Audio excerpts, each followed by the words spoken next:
Eccoci di nuovo ad ABC Manutenzione Moto, sono con Marco di Scuola Moto e oggi assieme a Pachelo andiamo a vedere le operazioni per una corretta manutenzione della catena di trasmissione. Quali sono queste operazioni, Marco?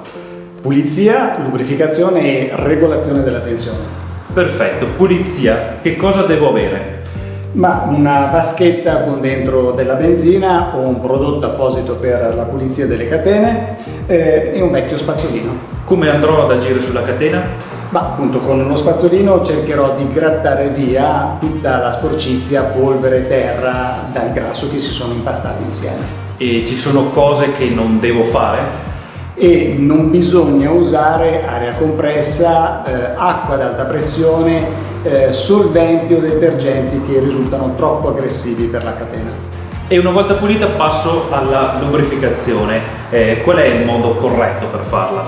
È meglio usare una bomboletta di grasso spray di buona qualità e ci si posiziona in diagonale dall'interno della catena verso i rulli. Anche qui ci sono considerazioni su cose che non devo fare? Bisogna aspettare che la catena si asciughi dal lavaggio e poi evitare di spruzzare il grasso dove non serve sulla motocicletta.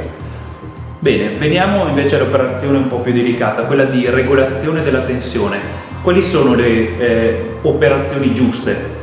Bisogna posizionare la motocicletta su un cavalletto posteriore e facendo girare la ruota posteriore cerchiamo sul lato inferiore della catena il punto dove il gioco è minore. Poi andiamo a smollare il perno della ruota, regoliamo i due tensionatori, ristringiamo il perno della ruota e verifichiamo che il gioco sia esattamente quello che indica o la targhetta riportata sul carter o il manuale.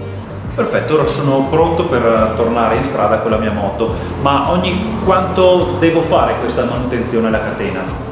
Ce lo facciamo dire dalla catena stessa. Se la osserviamo da dietro e vediamo i rulli molto lucidi, molto chiari, vuol dire che non sono assolutamente lubrificati. Con l'occasione gli diamo anche una regolata. Benissimo, abbiamo imparato come si fa una corretta manutenzione della catena di trasmissione. Ci vediamo alla prossima puntata di ABC Manutenzione Moto, nella quale parleremo invece della manutenzione dell'impianto frenante.